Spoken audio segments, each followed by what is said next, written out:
Welcome back to vision class academy के अंदर आप सभी का स्वागत है। मैं लेकर आया हूँ आपके लिए जनरल साइंस, जो कि आपके आने वाले सभी कॉम्पिटिटिव एग्जाम के अंदर बहुत ही काम की होने वाली है। चलिए, today I am going to start let's about सूक्ष्मजीव माइक्रो ऑर्गेनिज्म, जिसके बारे में आज पढ़ेंगे। देखिए, जो सूक्ष्मजीव है इसका मतलब होता क्या है। सूक्ष्मजीव का इंग्लिश वर्ड होता है माइक्रो ऑर्गेनिज्म। माइक्रो का मतलब होता है सूक्ष्म और ऑर्गेनिज्म का मतलब होता है जीव, मतलब सूक्ष्म जीव। और सूक्ष्म जीव ऐसे जीव होते हैं जिसे हम नग्न आँखों से नहीं देख सकते। नग्न आँखों का मतलब क्या हुआ, हम इस ग्लास के ऊपर इस आँखों के ऊपर कुछ भी लगा कर हम नहीं देख सकते हैं।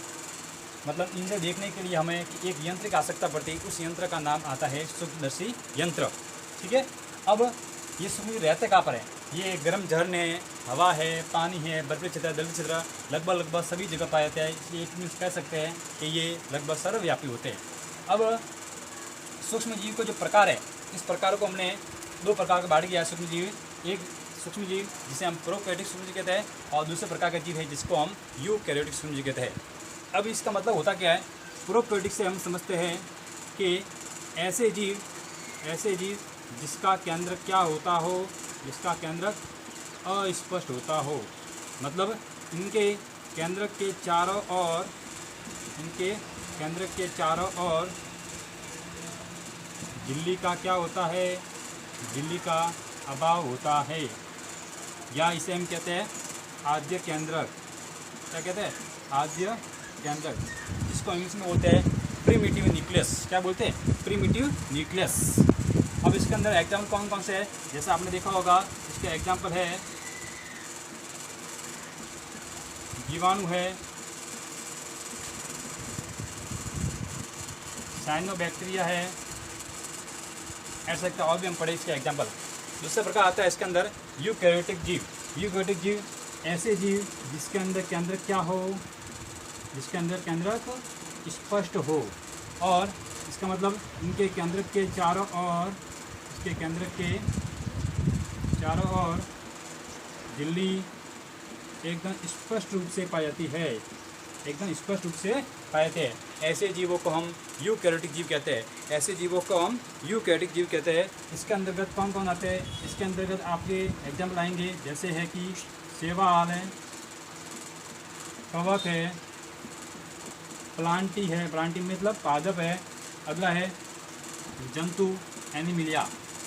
ठीक है ना, ये सभी जीव आते हैं। अब आगे हम बात करने चाहेंगे। चलिए, अब अगला जो पॉइंट है अपना सूक्ष्म जीवों का प्रकार। अब सूक्ष्म जीव प्रकार बात करें, सूक्ष्म जीवों का प्रकार होते हैं लगभग 6। क्या होते हैं? 6। पहला इसमें है जीवाणु, जिसे कहते हैं अपन बैक्टीरिया। दूसरा प्रकार है इसका विषाणु, जिसको कहते हैं वायरस। तीसरा प्रकार है इसका कवक, जिसको कहते हैं फंगी। और चौथा प्रकार है इसका शैवाल, जिसको कहते हैं एल्गी। पांचवा प्रकार है आपका प्रोटोजोआ, और छठा प्रकार है इसका माइकोप्लाज्मा। ठीक है, तो इस सूक्ष्म जीवों के ये 6 प्रकार होते हैं। इसके बारे में हम बारी बारी से हम एक करके पढ़ेंगे। सबसे पहले हम स्टार्ट करते हैं जीवाणु के बारे में। सबसे पहले स्टार्ट करेंगे हम जीवाणु के बारे में, बैक्टीरिया। ठीक है, अब अपन पहला टॉपिक इसके अंदर स्टार्ट करते हैं बैक्टीरिया, जीवाणु। अभी मैंने बताया था आपके कि सूक्ष्म जीवों के 6 प्रकार होते हैं, जिसके अंदर पहला टॉपिक हम स्टार्ट करेंगे जीवाणु के बारे में। अब देखिए, जीवाणु के बारे में होता क्या है। जीवाणु कैसे जीव है? जीवाणु एक प्रोकैरियोटिक जीव है। कैसे जीव है? प्रोकैरियोटिक जीव। मैंने अभी बताया प्रोकैरियोटिक जीव का मतलब होता है इनके अंदर आद्य केंद्रक होता है, प्रिमिटिव न्यूक्लियस। क्या कहता होता है? आद्य केंद्रक, मतलब इनके केंद्र के चारों ओर झिल्ली का क्या होता है? अभाव होता है। दूसरी बात करेंगे जीवाणु के अंदर कि जीवाणु जो है इनकी खोज, जीवाणु की खोज का श्रेय जाता है Antony von Leeuwenhoek. Antony von Leeuwenhoek जीवाणु की सबसे पहले खोज की थी एंटोनी वॉन लीवेनहॉक। इसलिए इस वैज्ञानिक को फादर ऑफ बैक्टीरियोलॉजी भी कहते हैं। फादर ऑफ बैक्टीरियोलॉजी भी कहते हैं। ठीक है, इसके बारे में आगे बात करते हैं। अब जीवाणु का अध्ययन विज्ञान की जिस शाखा में होता है उसे कहते हैं हम जीवाणु विज्ञान या बैक्टीरियोलॉजी, उसे हम कहते हैं जीवाणु विज्ञान। ठीक है, आगे बढ़ते हैं कि देखिए मानव के जो शरीर है, मानव का शरीर देखा होगा, मानव के शरीर में बहुत सारे जीवाणु पाए जाते हैं, लेकिन कुछ जीवाणु तो ऐसे होते हैं जो हमारे लाभदायक होते हैं और कुछ जीवाणु ऐसे होते हैं जो हमारे लिए हानिकारक है। जिस प्रकार एक जीवाणु मैं बताता हूँ जिसका नाम है ई कोलाई। क्या नाम है? E coli.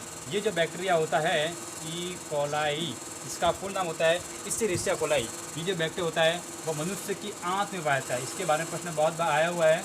ये बैक्टीरिया मनुष्य की आंत में पाया जाता है।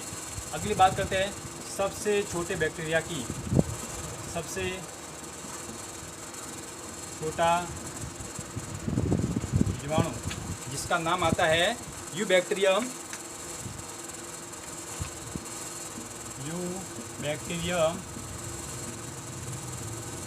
डायलिस्टर। सबसे छोटे जीवाणु का नाम है यूबैक्टीरियम डायलिस्टर। उसी प्रकार अगला जो जीवाणु है जिसकी लंबाई सबसे अधिक है, जिसकी लंबाई क्या है, मतलब सबसे लंबा जीवाणु जिसका नाम है स्पाइरिलम।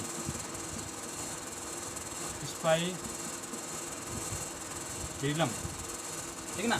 तो ये दो बैक्टीरिया है, एक बैक्टीरिया जिसकी साइज सबसे छोटी है जिसका नाम है यूबैक्टीरियम डायलिस्टर, और एक बैक्टीरिया जिसकी साइज सबसे बड़ी है जिसका नाम है स्पाइरिलम। सबसे जो बड़ा जीवाणु है जिसका नाम है सबसे बड़ा जीवाणु जिसका नाम है मिराबिलस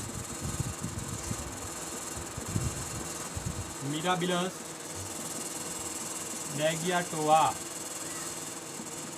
इसका नाम है मिराबिलस मैगियाटोआ। अब अगली बात करता हूँ, जीवाणु के चारों ओर एक कोशिका भित्ति पाई जाती है। कोशिका भित्ति पाई जाती है जो बनी होती है पेप्टिडोग्लाइकॉन।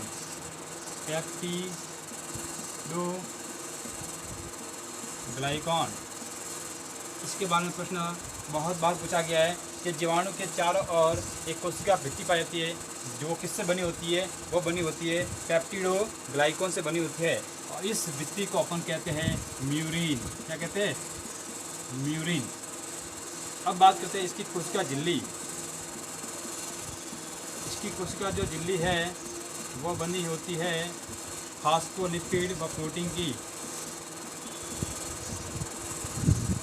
फास्फोलिपिड व प्रोटीन की। इस जीवाणु के अंदर केंद्र का क्या होता है? इस जीवाणु के अंदर केंद्र का अभाव होता है और इसके अंदर जो राइबोसोम होते हैं, इसके अंदर जो राइबोसोम होते हैं वो 70S टाइप के होते हैं। कितने टाइप के? 70S टाइप के। राइबोसोम टोटल प्रकार के दो प्रकार के होते हैं। एक पहला प्रकार है 70S टाइप, दूसरा प्रकार है 80S टाइप। तो मैंने अभी बताया है कि ये जो जीवाणु है वो प्रोकैरियोट के अंदर आता है, इसलिए इसके अंदर 70S टाइप के होंगे। लेकिन जितने भी आपके यूकैरियोट है उसके अंदर राइबोसोम पाया जाता है वो होता है 80S टाइप का। और जीवाणु, एक बात मैं बताना आपको भूल गया, जीवाणु कौन से जगत में आता है? जीवाणु जो प्राणी है वो आपके मोनेरा जगत का प्राणी है। कौन से जगत का प्राणी है? मोनेरा जगत का। जीवाणु में जो श्वसन का कार्य है, जीवाणु में जो श्वसन का कार्य है वो होता है मीजोसोम के द्वारा। किसके द्वारा होता है? मीजोसोम के द्वारा। अब यही कार्य अगर कोई जीव बहुकोशिकीय जीव है या कोई जीव यूकैरियोटिक जीव है उसके अंदर मीजोसोम की जगह क्या होता है? माइटोकॉन्ड्रिया। लेकिन जीवाणु चूँकि प्रोकैरियोटिक जीव के अंदर आता है इसलिए उसके अंदर माइटोकॉन्ड्रिया की जगह क्या पाया जाता है? मीजोसोम। और ये मीजोसोम क्या होते हैं? ये जीवाणु की जो भित्ति होती है, जीवाणु की जो भित्ति है, जिसे मैं बता दूँ ये जीवाणु का केंद्र हो गया, वो भी कौन सा? आदि केंद्र। और जीवाणु के चारों ओर कोशिका झिल्ली होती है। इसके कोशिका झिल्ली जो कि अंतर्वलित होती है, क्या होती है? अंतर्वलित होती है। इसके अंदर धसे होते हैं मीजोसोम जो कि श्वसन का कार्य करते हैं। अब अगली बात करता हूँ मैं जन्म की। किसकी बात करता हूँ मैं, जनन की बात करूँ तो जनन के अंदर जीवाणु में जनन 3 टाइप का होता है। 3 टाइप का होता है। पहला प्रकार है कायिक जनन, दूसरा प्रकार है अलैंगिक जनन और तीसरा प्रकार है इसका लैंगिक जनन। कायिक जनन है जो कि जीवाणु में होता है विखंडन के द्वारा। कायिक जनन जो कि अपने जीवाणु पाया जाता है वो होता है विखंडन के द्वारा, जबकि अलैंगिक जनन होता है कॉनिडिया के द्वारा। किसके द्वारा होता है? अलैंगिक जनन कॉनिडिया का होता है, और लैंगिक जनन जो कि होता है वो होता है संयुग्मन और पारक्रमण के द्वारा।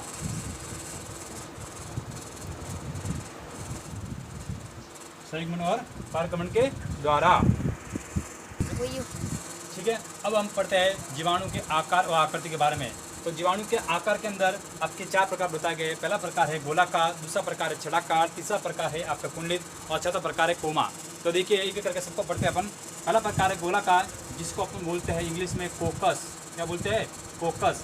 अगर इसके प्रत्येक सदस्य का कोकस नाम होता है, अगर इसका सदस्य एक है तो उसको बोलेंगे मोनोकोकस। क्या बोलेंगे? मोनोकोकस। अगर इसके 2 गोलाकार सदस्य आपस में मिलते हैं तो उसको बोलेंगे डिप्लोकोकस। अगर सदस्य एक होता है, एक सदस्य को बोलते हैं मोनोकोकस, और अगर 2 सदस्य या 2 मोनोकोकस आपस में मिलते हैं तो उसको कहेंगे डिप्लोकोकस। और अगर गोलाकार माला जैसी संरचना बनती है, माला जैसी संरचना अगर बनती है कोकस की, तो उसे कहेंगे अपन स्ट्रेप्टोकोकस। क्या कहेंगे? स्ट्रेप्टोकोकस।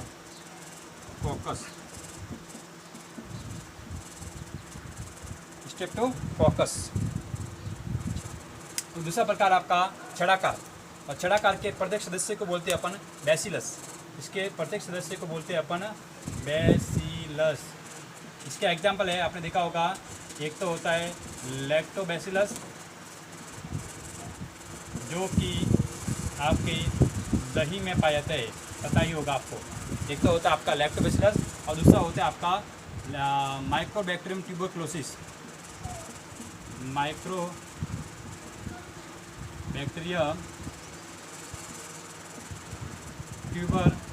ट्यूबरक्लोसिस जो कि क्षय रोग का रोगजनक होता है। तीसरा प्रकार आपका कुंडलित, जिसको इसके प्रत्येक सदस्य को कहते हैं अपन स्पाइरिलम। स्पाइरिलम, और इसका एग्जाम्पल है स्पाइरिलम माइनस। इसका एग्जाम्पल है स्पाइरिलम माइनस। चौथा प्रकार आपका कोमा, ये विशेष प्रकार है। कोमा जिस प्रकार आपने देखा होगी, अंग्रेजी में एक कोमा होती है, ये मुड़ी संरचना होती है। तो इसका जो आकार होता है वो अंग्रेजी के कोमा के नुमा होता है। अंग्रेजी के कोमा की तरह मुड़ा हुआ होता है। कोमा की तरह मुड़ा हुआ होता है। प्लस इसके चारों ओर या इसके एक जगह पर क्या बात है, खुले जिला पाए थे, मतलब फंसा बिगा पाए थे। इसमें आपको देख लूँ, ये इसका कोमा आकार सदस्य है। इसके अंदर क्या होगा, इसके यहाँ पर एक फिलेजिला होती है जिसका नाम है, इसको इंग्लिश में बोलते हैं कसाभिका। ये काम आती है गमन के लिए। किसमें काम आती है? गमन के लिए। तो देखिए कोमा आकार है, और इसका एग्जाम्पल कौन सा है? इसका एग्जाम्पल है विब्रियो कोलाई। इसका एग्जाम्पल है विब्रियो कोलेरा। और विब्रियो कोलेरा ये हैजा जो रोग है उसका रोगजनक होता है। हैजा रोग का ये रोगजनक है।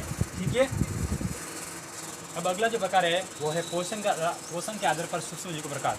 तो पोषण के आधार पर सूक्ष्मजीव प्रकार होते 3। पहला प्रकार है स्वपोषी, दूसरा प्रकार है परपोषी और तीसरा प्रकार है सहजीवी। एक एक करके तीनों के बारे में पढ़ते हैं। पहले बात करते हैं अपन स्वपोषी के बारे में। स्वपोषी का मतलब वे जीव जो अपना भोजन खुद बनाते हैं, अपना भोजन स्वयं बनाते हैं, उन्हें हम क्या कहते हैं? स्वपोषी जीवाणु कहते हैं। और ये जीवाणु अपना भोजन खुद कैसे बनाएंगे? क्योंकि ये जीवाणु, एग्जाम्पल इसका है प्रकाश संश्लेषी जीवाणु। एग्जाम्पल इसका है प्रकाश संश्लेषी जीवाणु। चूँकि इसका नाम है प्रकाश संश्लेषी नाम से स्पष्ट है। आपने देखा होगा जिस प्रकार हरे पेड़ पौधे प्रकाश की उपस्थिति में और अपने अंदर हरित लवक और वातावरण से कार्बन डाइऑक्साइड प्राप्त करके प्रकाश संश्लेषण क्रिया के द्वारा अपने लिए खुद के लिए कार्बन डाइऑक्साइड का निर्माण करते हैं, उसी प्रकार प्रकाश संश्लेषी जीवाणु हैं वो भी वातावरण से कार्बन डाइऑक्साइड का उपयोग करके अपने लिए खुद का भोजन निर्माण करते हैं, इसलिए इसे प्रकाश संश्लेषी जीवाणु कहते हैं। एग्जाम्पल इसके अंदर आएंगे सब उसी के अंदर, एक तो आएगा क्लोरोबियम, एग्जाम्पल इसके अंदर एक तो है क्लोरोबियम और एक है क्लोरोबैक्टीरियम,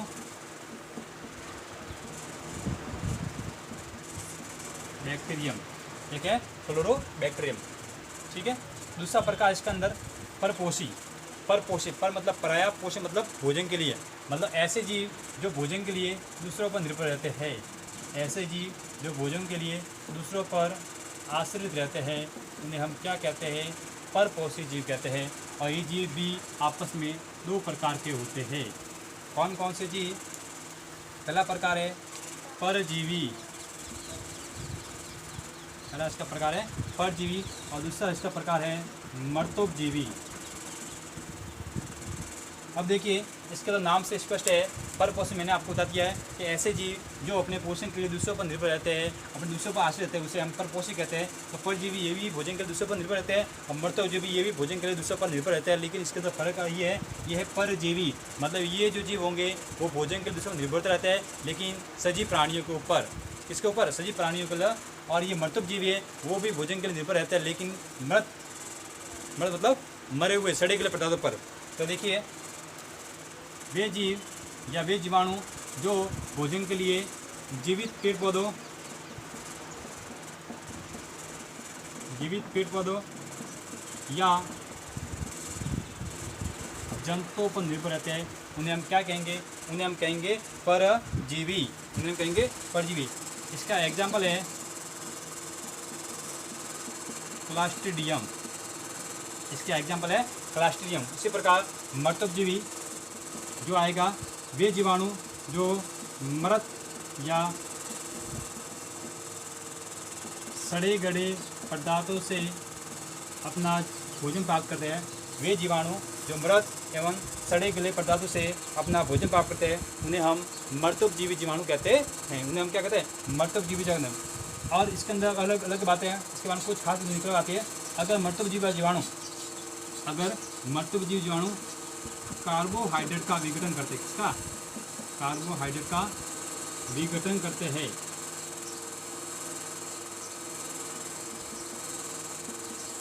इस विघटन करने की जो क्रिया है उसे कहते हैं किण्वन। क्या कहते हैं?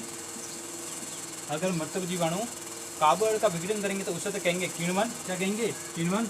और यही जीवाणु मर्तक जीवाणु अगर प्रोटीन का विघटन करते हैं, मतलब विघटन मतलब प्रोटीन को छोटे छोटे भागों में तोड़ते हैं, तो उसे कहेंगे पूयन। क्या कहेंगे? पूयन। ये दो शब्द आपके लिए बहुत ही काम के हैं।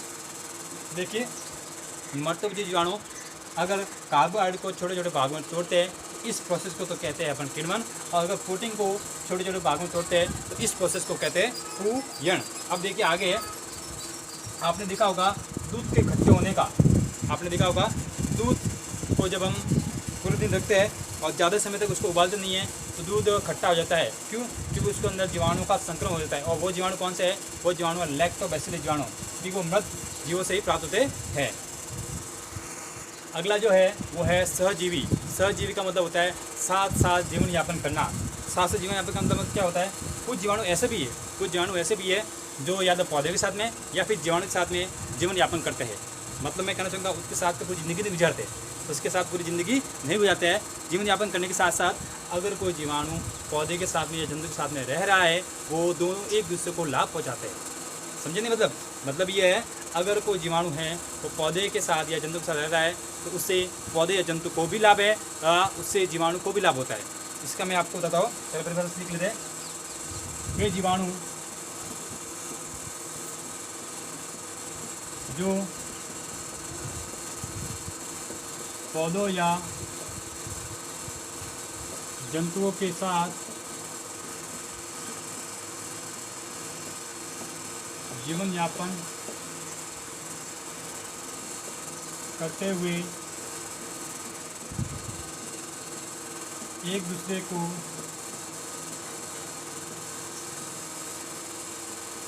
लाभ पहुंचाते हैं उसे हम सहजीवी जीवाणु कहते हैं। इसका एग्जाम्पल है राइजोबियम जीवाणु।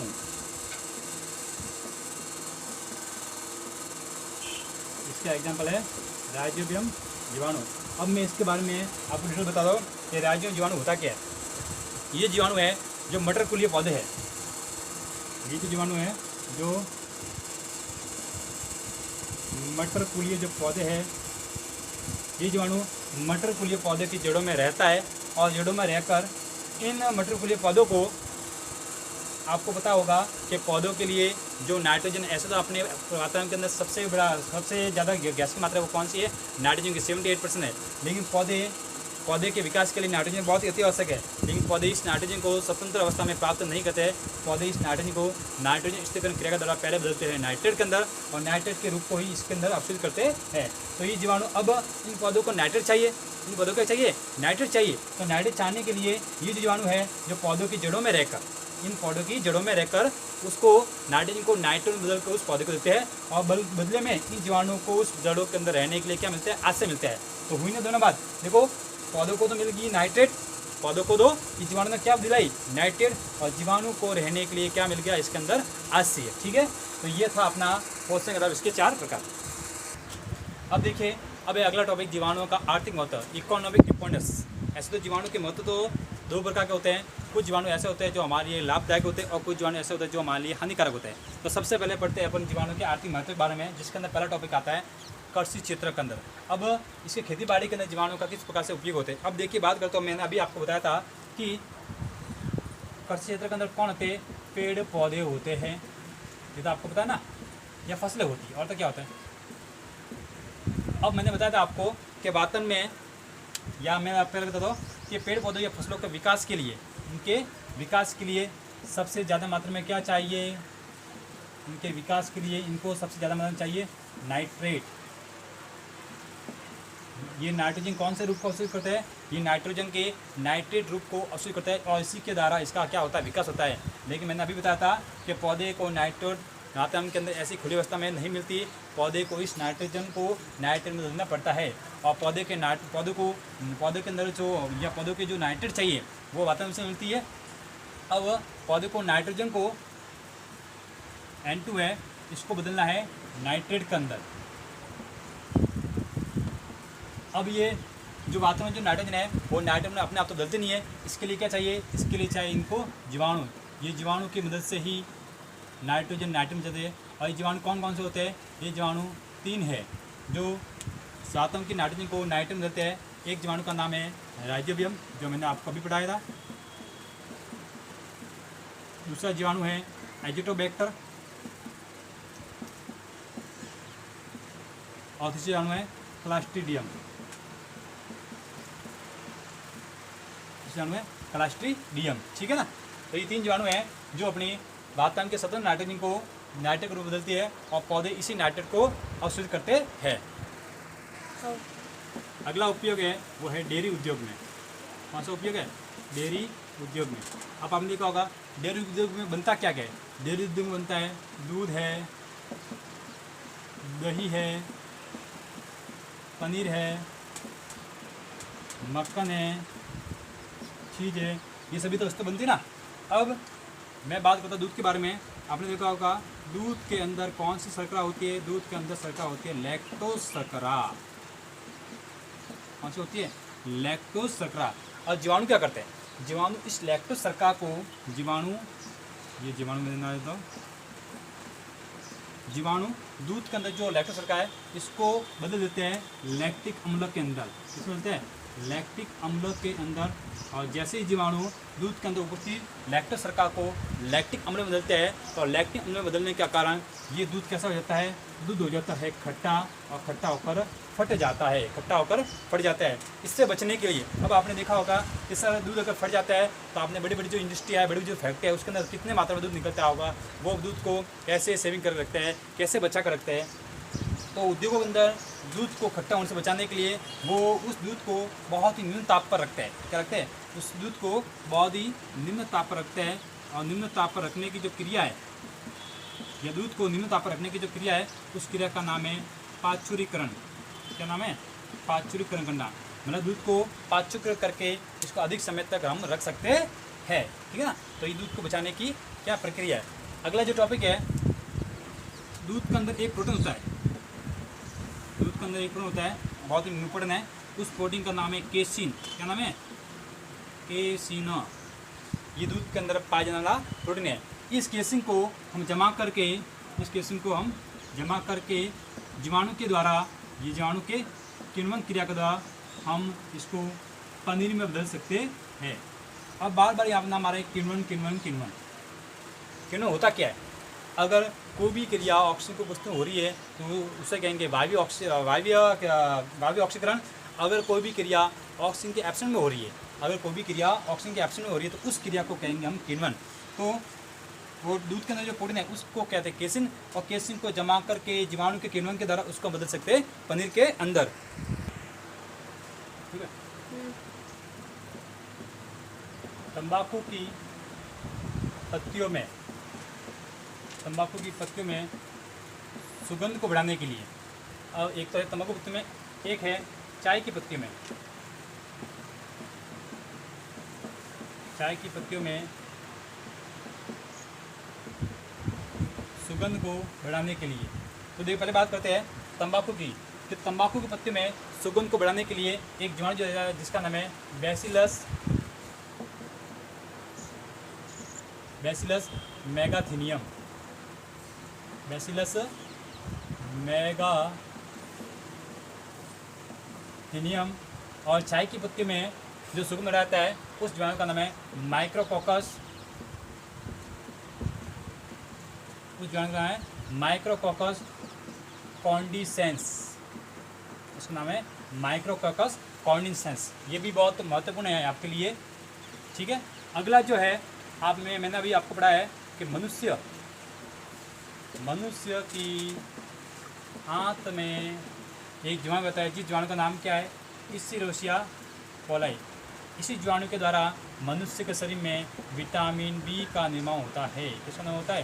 विटामिन बी का निर्माण होता है। अब देखिए, अब आगे बढ़ने वाले हैं जीवाणु से होने वाले पादप रोग। ऐसे तो जीवाणु से पादप रोग भी होते हैं और जीवाणु से मानवजन्य रोग भी होते हैं, लेकिन पहले पढ़ेंगे हम जीवाणु से होने वाले पादप रोग। इसके बारे में सिर्फ इनके बारे में नाड़ी में पढ़ना है। तो देखिए, जीवाणु से होने वाले पादप रोग के अंदर पहला रोग है आपका आलू,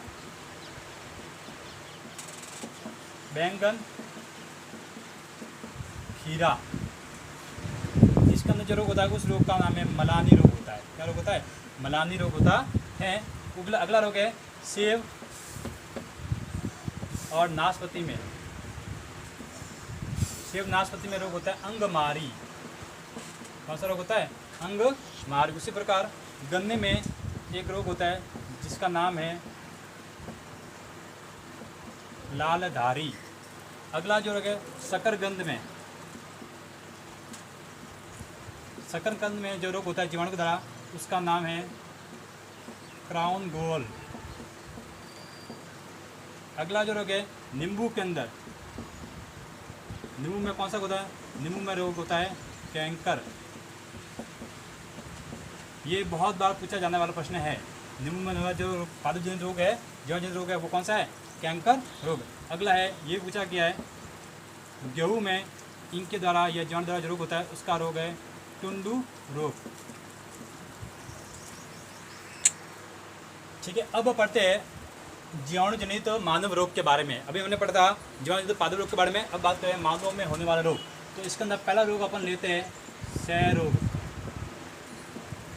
कौन सा रोग? क्षय रोग। देखते हैं अब क्षय रोग होता क्या है। तो क्षय रोग मैं बता दूँ, क्षय रोग के 1882 के अंदर इसके कारणों की जो खोज की थी, कारणों की जो खोज की थी वो की थी रॉबर्ट कोच ने। किसने की थी? रॉबर्ट कोच ने। 1882 के अंदर रॉबर्ट कोच ने क्षय रोग किस प्रकार से होता है उसके कारणों की खोज इसने कर ली थी। अब इसका रोगजनक क्या है? इसका जो रोगजनक है वो है माइक्रोबैक्टीरियम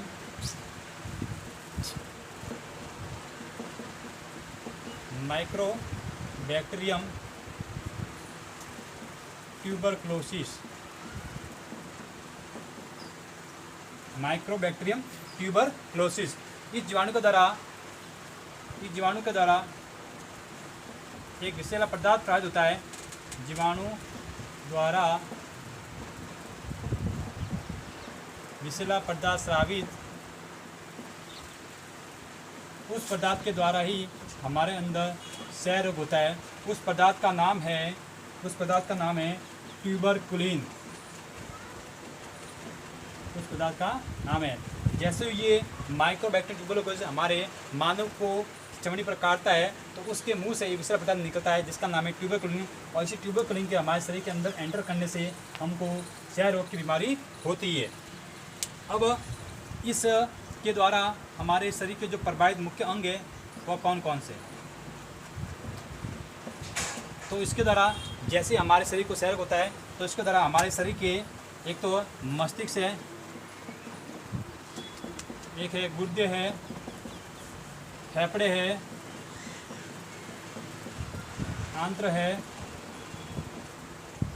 और अस्थि है, ये सबसे ज़्यादा प्रभावित होती है। अब इसके लिए एक परीक्षण है, क्षय रोग के लिए एक टेस्ट कहते हैं, इस टेस्ट का नाम है मॉन्टेक्स परीक्षण। मॉन्टेक्स परीक्षण के द्वारा इस रोग की क्या होती है, इस रोग की जांच होती है। क्या होती है? जांच होती है। अब अगर कोई मानव टीबी रोग, क्षय रोग को हम इंग्लिश में कहते हैं टीबी, क्षय रोग को हम इंग्लिश में कहते हैं टीबी, ठीक है ना। तो अगर कोई मानव इस टीबी रोग से ग्रसित है तो भविष्य में, बहुत ही जबरदस्त बात है देखना ये, तो वो भविष्य में नपुंसक हो जाएगा। क्या हो जाएगा? नपुंसक हो जाएगा, ठीक है ना। इसके लिए एक औषधि है एंटीबायोटिक, जिसका नाम क्या है? जिसका नाम है स्ट्रेप्टोमायोसिन, जिसका नाम है स्ट्रेप्टोमायोसिन, ठीक है। अब इसकी रोकथाम के लिए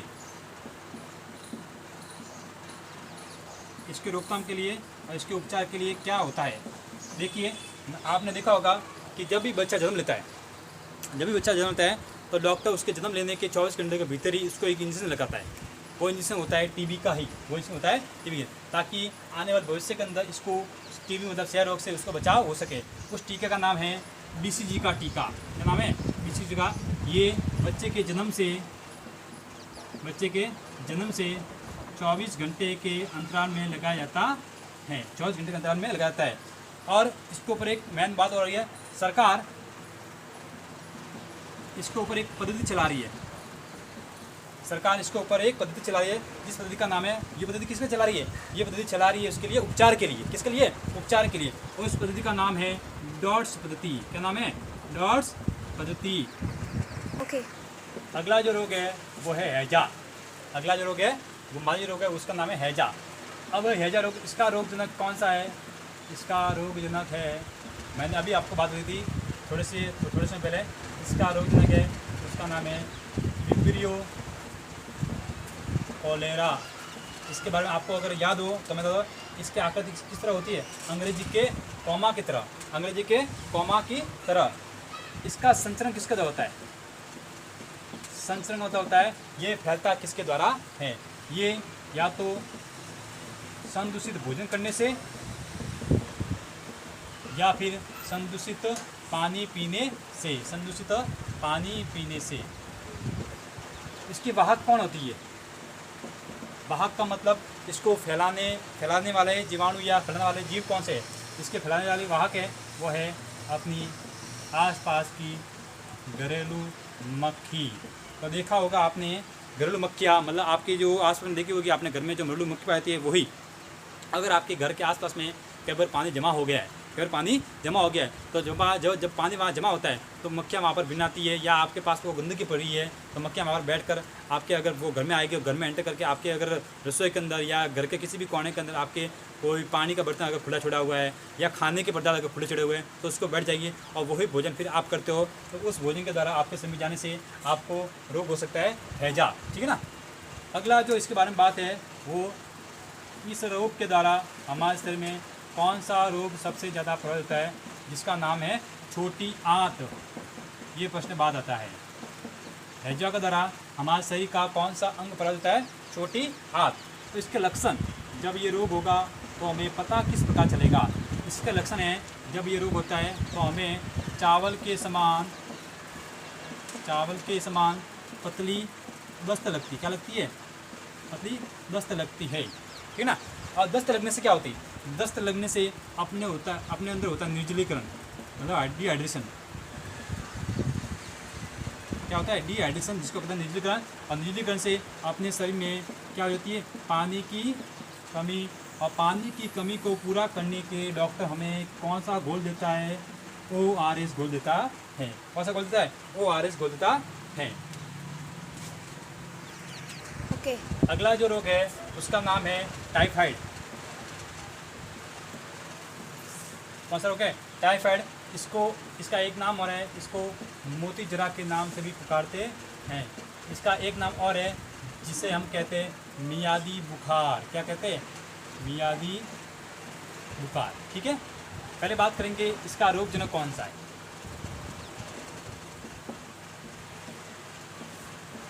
इसका रोगजनक है साल्मोनेला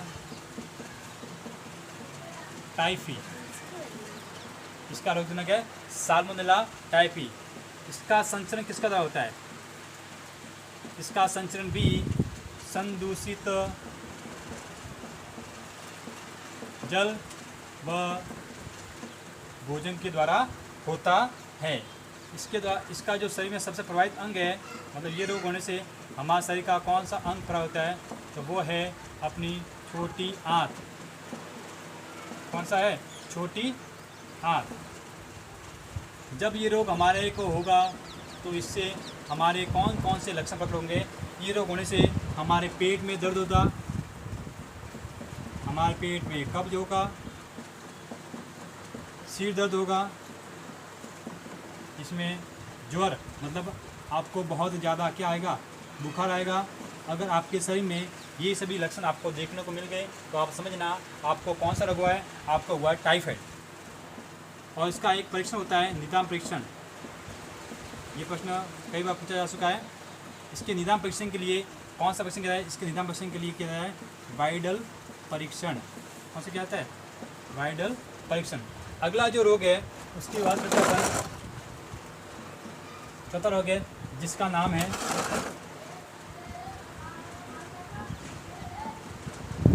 कुष्ठ रोग। कौन सा रोग है? कुष्ठ रोग। इस रोग को अपन हैंसेन का रोग भी कहते हैं। इसको हम हैंसेन का रोग भी कहते हैं। इसका रोगजनक कौन सा है? इसका रोगजनक है माइक्रोबैक्टीरियम लेप्री। इसका रोगजनक है माइक्रोबैक्टीरियम लेप्री। और ये रोग छूने से भी फैलता है। अगर कोई माता जो कि कुष्ठ रोग से ग्रस्त है, अगर कोई माता गर्भवती औरत है, वो मान लेना वो औरत कौन सी है? गर्भवती औरत है। अगर उस गर्भवती औरत का कुष्ठ रोग है तो इससे जो होने वाला रोग होगा या उससे होने वाला जो बच्चा होगा वो बच्चा भी कुष्ठ रोग से क्या होगा? ग्रसित होगा। अगला जो रोग है उसका नाम है टिटेनस। इस रोग को हम कहते हैं धनुस्तंभ। इस रोग को कहते हैं धनुस्तंभ। तो देखिए टिटनेस आपने देखा होगा या आपने सुना होगा कि जब हमारे किसी भी लोहे की चीज़ या आने वाली चीज़ से हमारी लगती है तो हमको कौन सा रोग होता है? टिटनेस। और इसके अंदर आप जब बीमार जाते हो या जब आप हॉस्पिटल जाते हो तो आपको टिटनेस का इंजेक्शन लगाते हैं ना। तो टिटनेस लोहे के लगने से होती है, यह बात आपका सही है। लेकिन टिटनेस लोहे के लगने से आपके क्या होता है? आपके शरीर के किसी भी हिस्से पर क्या होती है? एक चोट हो जाती है। और चोट लगे उस स्थान से कुछ जीवाणु जो होते हैं, जैसे मिट्टी है वगैरह है, दलदल वाला क्षेत्र है, उस क्षेत्र से वो जीवाणु उस आपके घाव वाले क्षेत्र से आपके शरीर में एंटर करते हैं और आपको टिटनेस रोग ज़्यादा जाता है। तो देखते हैं इसके बारे में, टिटनेस रोग के बारे में। टिटनेस रोग का सबसे बात करते हैं, इसका रोगजनक कौन सा होता है? इसका रोगजनक है माइक्रोबैक्टीरियम क्लस्ट्रीडियम टिटेनी।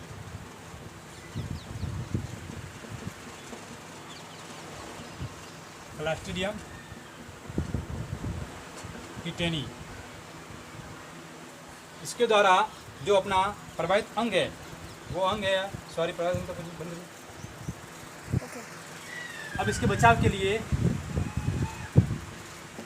इसके बचाव के लिए एक इंजेक्शन लगाया था, उस इंजेक्शन का नाम है DPT का टीका। कौन सा टीका? DPT का टीका। और इसके बारे में एक बात बहुत इंपॉर्टेंट है, हाल ही में WHO के द्वारा भारत को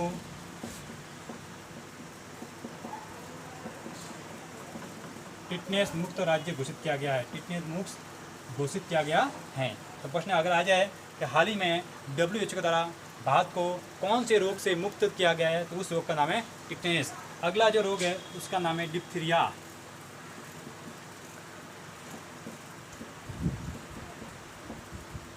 इसको अपन गलघोटू भी कहते हैं। अब थोड़ा नाम यहाँ पर समझ आता है। गलघोटू, गल का मतलब गला, घोटू मतलब घोटना, गले का घोटना। जब गला घोटना मतलब गला का श्वास का रुक जाना, ठीक है ना। इसका जो रोगजनक है, इसका जो रोगजनक है वो है बैक्टीरियम डिप्थीरियाई। Bacterium diphtheria. इसका जो प्रभावित अंग है वो अंग है श्वास नली। श्वास नली के अंदर जब इसका अंग प्रभावित होता है तो हमारा गला मतलब गला जब घुट जाता है या हमको श्वास लेने में क्या होती है, तकलीफ होती है। इसके बचाव के लिए भी अपन टीका लगाता है। उस टीका का नाम भी है DPT का टीका।